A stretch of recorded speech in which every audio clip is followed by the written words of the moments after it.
Hey everybody, it's Vera Wild. I'm looking a little bit different today for a couple of reasons. The lips are atypical for me. I am going out. I'm going to a show, and it's a theme show. And if you catch the earrings, know what that shape is, you might see what I'm going for with all the green. But the other thing that you may have noticed is the other thing I wanted to talk about, and that is my hair, my real hair, my natural hair. I'm not wearing a wig. And if you follow me on Instagram, which you can find me, just search Vera Wild, you'll find me, then the sight of me without a wig and sporting my natural hair is actually not a huge shock to you. That's something that I've shown off on Instagram, a little on Flickr, although I'm not as good about putting as much up there as I used to be. But yeah, going out, as I've talked about kind of riding the gender line a little more, as opposed to going all femme or all masculine. And occasionally that does mean doing makeup, doing nails, and no wig. So I don't really have like a grand point that I'm going to be building to with this. I kind of just wanted to show off a little. Like at this point, this is longer than it's been on me for a while. Way back in college, I had long hair, like down to my chest long. I don't plan to do that again, because the thing was, I never had it styled in a feminine fashion, so it was always just pulled back. It was just a guy ponytail, and I don't want that again. At this point, the main reason it's as long as it is because I can't figure out what I want to do with it. Like in my mind, I know that I would really love to have something that is more deliberately androgynous with my own hair. Maybe even something that leans kind of feminine, because honestly, I can slap a hat on at work. I'm allowed to do that. So if I need to cover up a more feminine hairstyle, I can get away with that. But I honestly don't know enough about hairstyles to know what to ask for. So as I keep putting off figuring out what to do with it, it just keeps getting longer and longer and longer. Because for a while it was short enough that I used to just kind of spike a little bit in the front, and it would only stick out to about there. Again, if you hop on Instagram and scroll through my feed on there, you can see some older examples of that. But I like I like not always slapping on a wig. At this point, the main thing that I like a wig to give me is a feminine style. The length, I'm not as in love with as I used to be. I think largely just because the longer a wig is, the more maintenance is involved in making sure it doesn't knot or snarl up or whatever. So I'm not as in love with really long wigs as I used to be, you know, once upon a time. And at this point, it's mainly for the styling, or if it really matches a specific look that I'm going for. By and large, I'm at a point where I kind of would rather just have a more feminine day-to-day hairstyle and call it a day. But you know, like I said, something that I can either throw a hat on or could go either way, because as I said, and as I keep saying, I'm not, you know, this is called Genderfluid Vlog for a reason. I'm not going to transition, at least I don't think I ever am. That's not where I see myself ending up, and I don't live full-time as a woman. I don't want to live full-time as a woman, but sort of just messing with where things can be and where they can go, and my hair, my own hair, is part of that. So I kind of just wanted to talk my general thoughts about going out more often in makeup with my own real hair.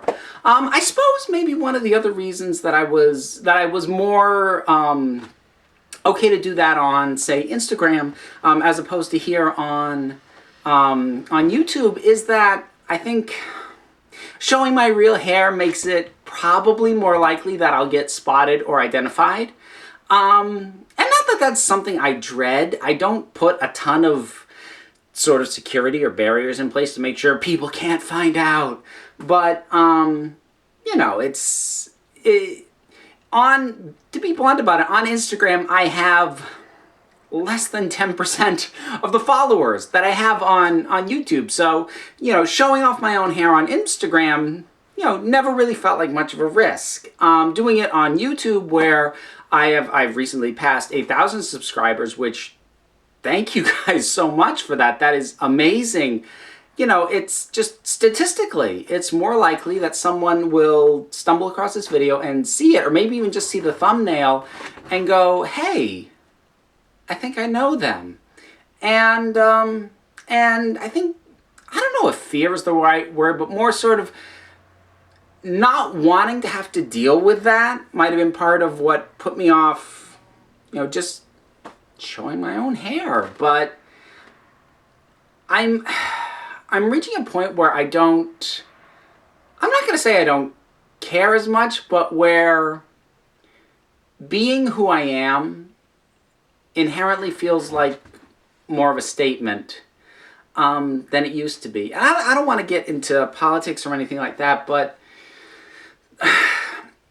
the honest truth is, where things had been driving in this, in the U.S. was into a space that I felt was more welcoming to folks like that, and it feels less so now.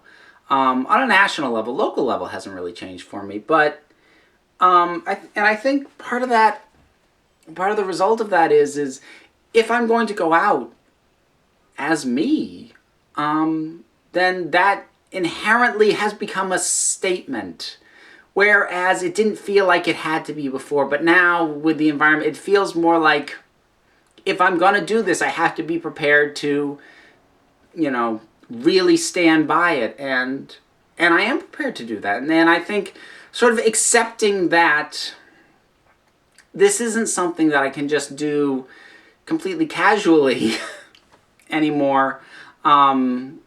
You know, it makes me, it just emboldens me a little bit. Again, it's not like in a I don't give a darn way, but, you know, it's just, it feels like I know that if I'm going to go out like this, I have to be stronger, and that knowledge that I have to be stronger is making me stronger and is making me go, well, if I can do that, I can do this, I can do something else. I mean, I'm not, all of this, the nails, everything, this is all going to come off before I go to work. But, and I don't see that changing, but I don't know. Maybe one day. Probably not realistically, not where I currently work. But, in any case, that ended up a little bit rambly, which I don't know if that's going to become standard anymore. But, I mean, that's why this is going under Genderfluid Vlog. This is just my thoughts. This is me starting from somewhere and just seeing where this conversation goes. And this is part of me trying to, I guess, let you guys in a little more. Sort of take down the curtain a little bit. So, I think that's all for this time. Thanks so much for watching, folks. I do have the Patreon if you do feel like supporting these videos or the review videos. That's the sort of thing that the Patreon helps fund. So I'll have a link for that at the end and in the description. But for right now, thanks so much for listening. Thank you for 8,000 subscribers. Just thank you. Till next time, guys.